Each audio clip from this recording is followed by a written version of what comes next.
Okay, so imagine that you want to host a weekend music festival, charge 800,000 people $500 a ticket, and secure three massive pop icons who each demand $2 million just to step onto the tarmac.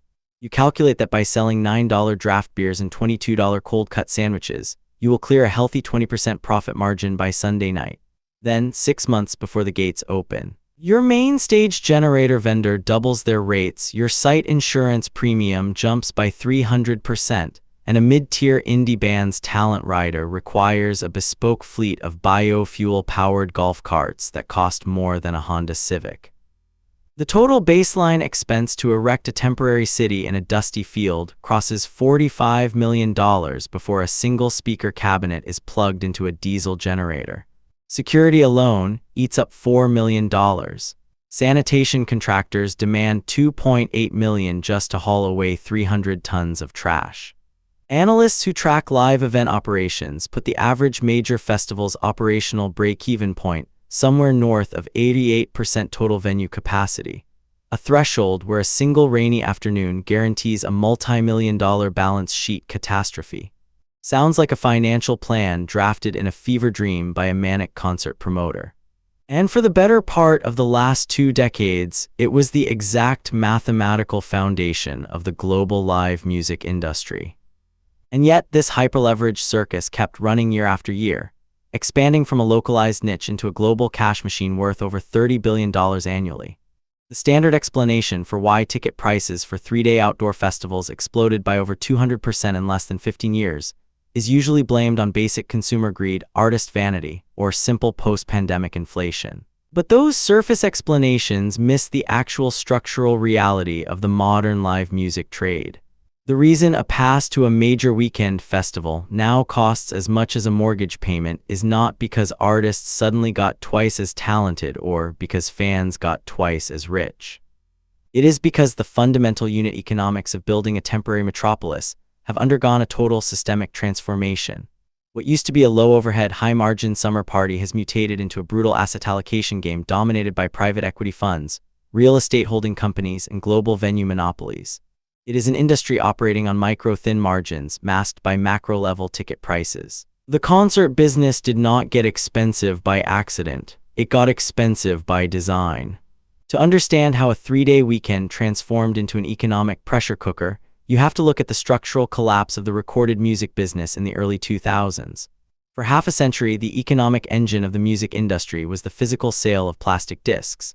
Albums were high-margin assets, and live touring was treated by major record labels as a loss leader, a glorified, highly subsidized marketing expense designed to drive consumers into record stores to buy $18 compact discs. An artist would go on tour, lose $50,000 on logistics, and consider it a massive corporate victory because the radio play and regional press generated 200,000 album sales. The entire financial model was built to push the high-margin product, recorded audio. When file-sharing platforms and digital compression destroyed the physical album market between 1999 and 2008, global record industry revenues plummeted from roughly $38 billion to under $14 billion. The historical revenue engine vanished almost overnight. Streaming services eventually stepped in to fill the void, but they fundamentally rewritten the payout mechanics. Under the stream share model, an artist receives a fraction of a cent per play, typically somewhere between 0.3 and 0.5 of a cent. For 99% of working musicians, recorded music ceased to be an income stream and reverted to being a promotional tool. The economic imperative inverted instantly. Recorded music became the free advertisement, and live performance became the only product left that could not be endlessly duplicated for free. This total structural inversion pushed every artist, manager, and talent agency on Earth into the live ecosystem simultaneously. Artists who previously toured once every 3 years to support an album cycle were suddenly forced to stay on the road permanently just to maintain their baseline financial operations. But individual arena tours are inherently limited by physical geographic constraints, routing schedules, and venue availability. Enter the modern mega-festival. To the artist, the festival offered an irresistible economic value proposition, a single, massive guaranteed paycheck without the catastrophic downside risk of selling out an entire arena on a Tuesday night in a secondary market. To the promoter, the festival offered an opportunity to aggregate dozens of fan bases under a single ticket price, creating an artificial sense of immense value while maximizing secondary monetization streams like parking, VIP upgrades, and food and beverage concessions.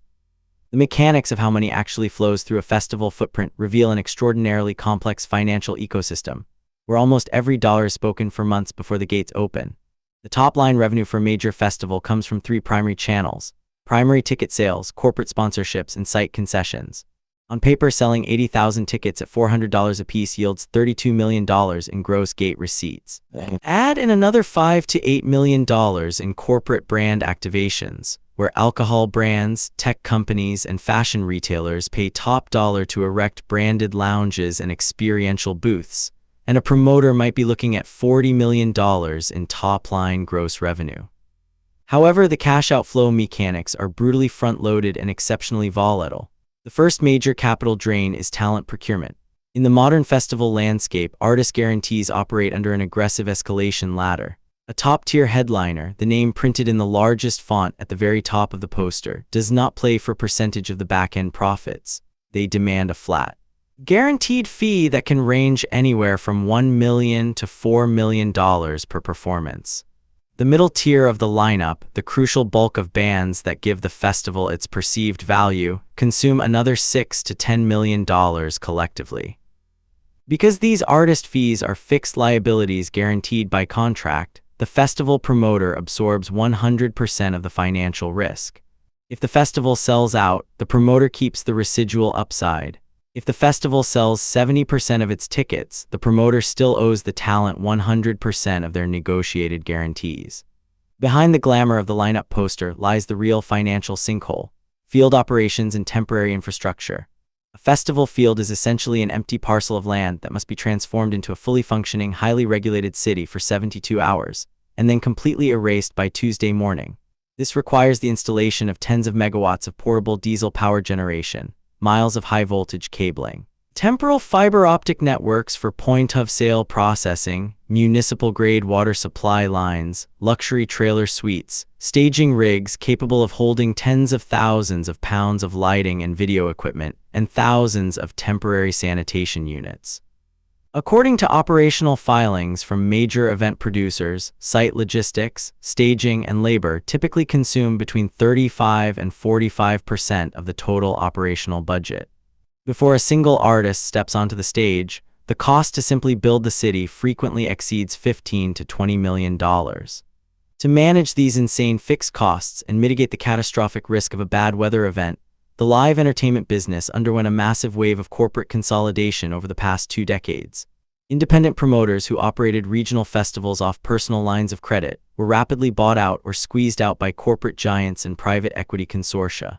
Live Nation Entertainment, formed by the 2010 merger of Live Nation and Ticketmaster, built an unprecedented vertically integrated monopoly over the global live music landscape. By controlling the primary ticketing platform, the venue operations, the artist management arms, and the promotion apparatus, a consolidated corporate entity can extract fees at every single transaction point along the supply chain. Consider the scale of this financial consolidation. Live Nation alone promotes over 40,000 events annually, owns or operates hundreds of top-tier venues, and controls major stakes in some of the largest festival brands on Earth, including Electric Daisy Carnival, Lollapalooza, and Bonnaroo. AEG Presents, its primary global competitor, controls Coachella and a massive portfolio of international tours and venues. When a single corporate entity controls both the platform that sells the ticket, the promoter that books the show, and the site where the event takes place, market competition for ticket service fees effectively vanishes. The secondary market, resale platforms like StubHub and SeatGeek, adds another layer of financial friction, extracting 20 to 30% transaction margins on secondary sales and driving the final out-of-pocket cost for the average fan even higher. The authority on live event economics, financial analyst and industry researcher Bob Lefsetz, has repeatedly pointed out that the live music market operates under a unique economic reality where supply at the absolute top end is artificially fixed. There's only one Taylor Swift, one Beyoncé, one Kendrick Lamar. You cannot increase the production supply of elite headliners to meet surging global demand, when supply is infinitely inelastic at the top. But global consumer demand is fueled by social media visibility and experiential consumption. Prices do not just adjust linearly, they explode. The price of a festival ticket is no longer pegged to the cost of the music itself. It is pegged to the maximum extractable value of a scarce, non-replicable physical experience in an increasingly digital world.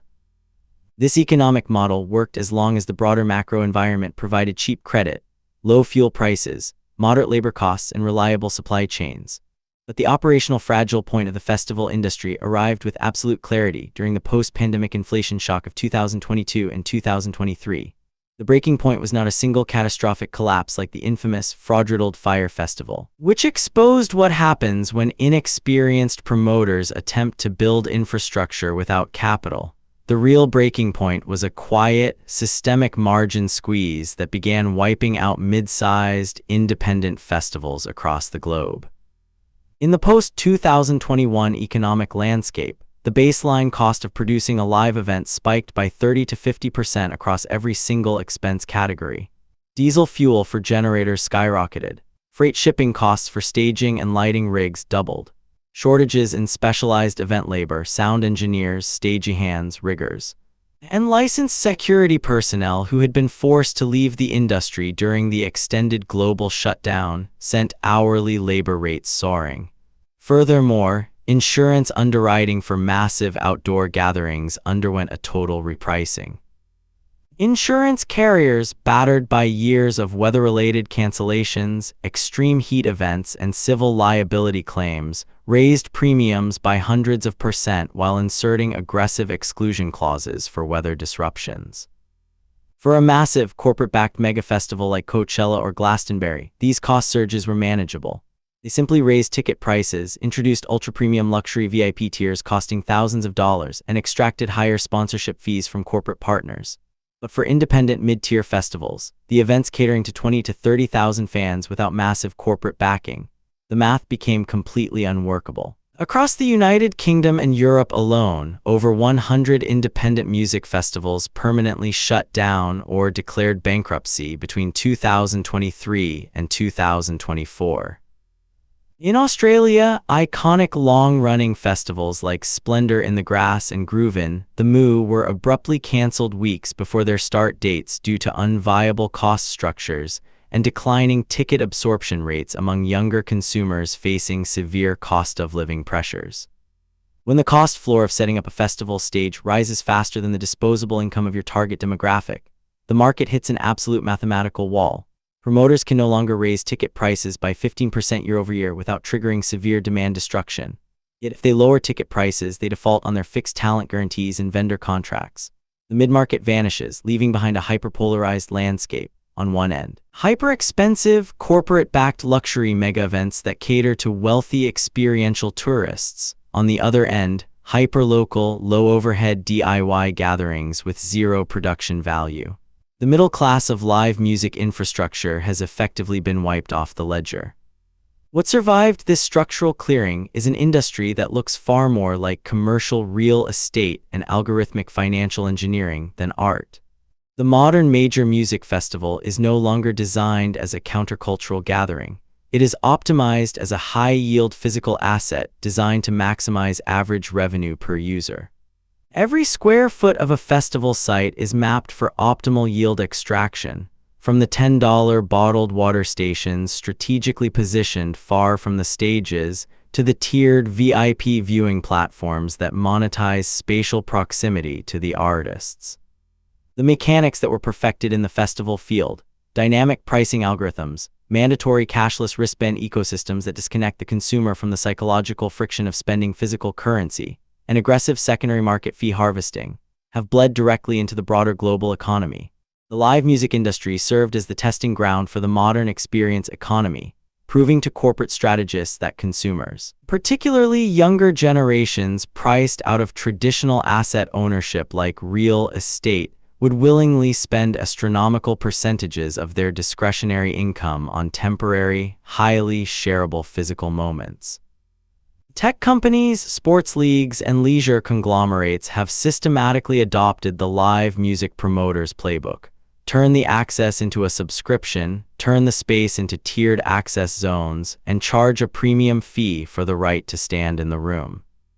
The financial machinery of the live entertainment industry has achieved unprecedented operational efficiency, extracting maximum capital from every beat dropped and every beer poured.